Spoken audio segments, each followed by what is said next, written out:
So mga lods, kain.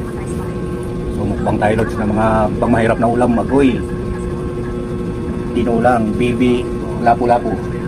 Bakit bibi? Maliit kasi mga lods. Agoy. Yun, kinilaw na dilis. Banat tayo mga lods.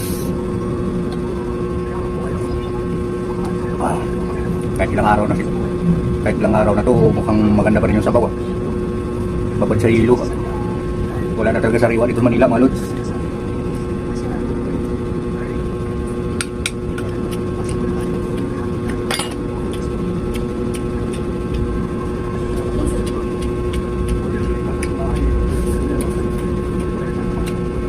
Rada mga lods. Bibi lapu-lapu. Kung malaki lapu-lapu. Si maliit, bibi muna. Wala tayong approve sa malaki. Ayun mga lods, birada.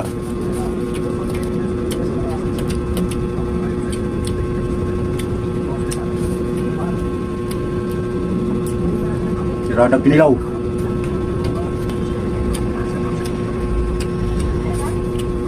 Ayun lang mga lods, peace out.